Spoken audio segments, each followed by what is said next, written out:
Hi, this is Randy, the designer of Reverie Piano, with a little walkthrough of the features.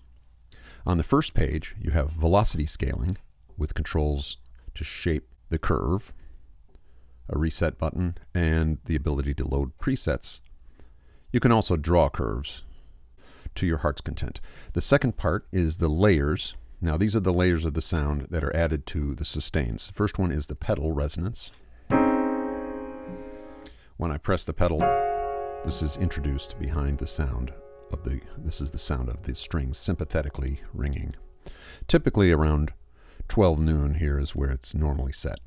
The dampers is the sound of the dampers being lifted and dropping by the pedal. A subtle effect, once again, typically set around the middle.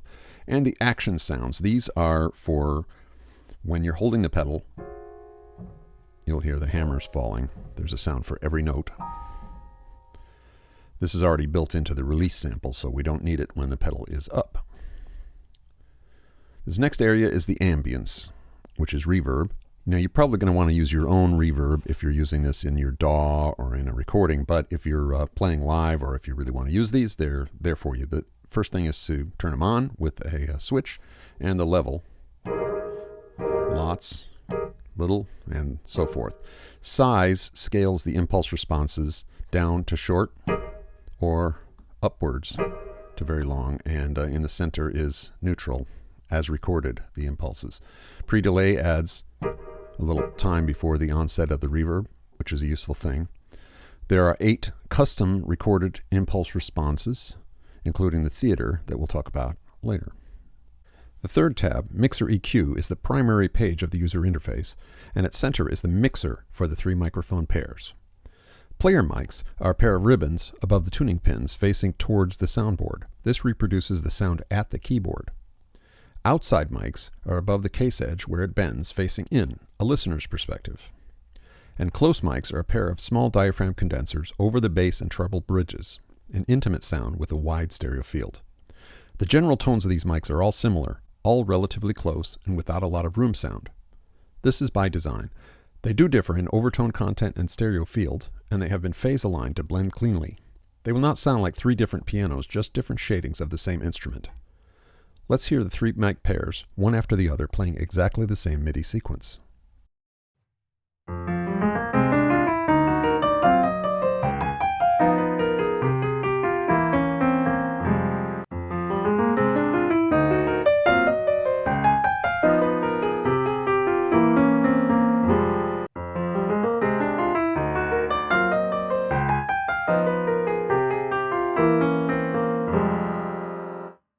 Now, you can combine these mics into pairs or turn all 3 of them on. I have found that turning one on as the main one and then introducing a taste of the other sounds the best. But if you have 2 mics on at the same time at equal levels, you might want to try these delay knobs. And what they do is they offset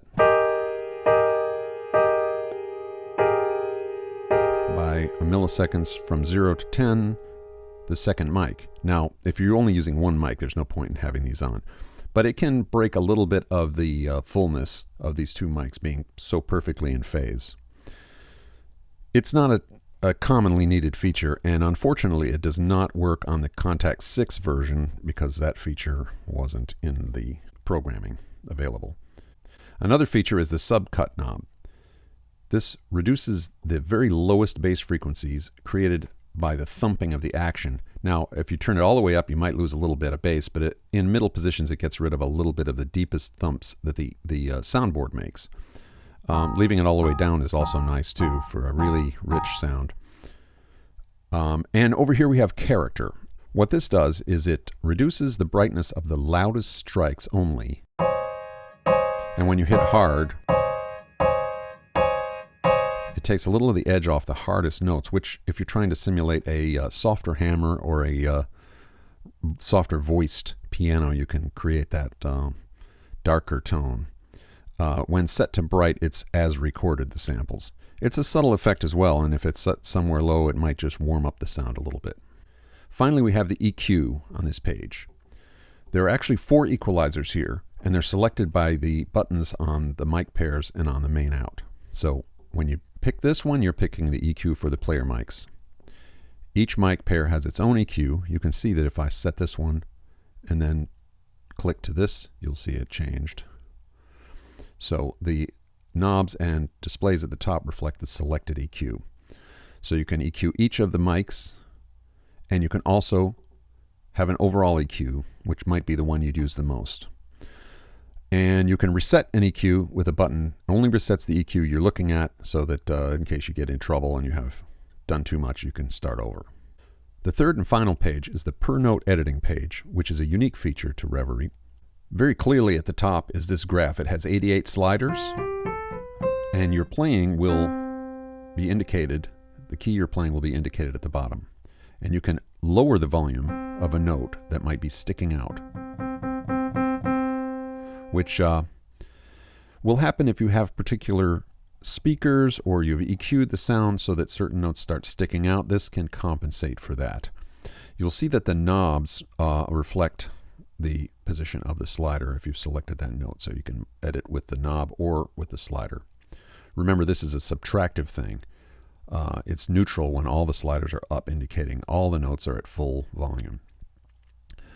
Second control we have here is a fundamental control, and what this does is it boosts or cuts the fundamental pitch of each note. Now, you can take it to extremes here, but in general, a little bit one way or the other can either make a note a little fuller or take a little muddiness out of it. You can think of it as a fullness control. Then we have a 2-band parametric EQ, and each of these controls affects just the note you've selected. So for example, if I decided to raise this gain on the note we're playing, there it is. Each note has its own EQ, gain, frequency, and bandwidth, and there's a fine tuning that allows you to zoom in and find a particular harmonic or overtone that might be too much or that you need to boost. You can reset that note, or you can reset all the notes, and you can reset the volume. And you can save it all with a preset in case you come up with something that you want to use again. So that is a walkthrough of the basic features of a Reverie piano. In future videos, we'll focus on some of the features in depth.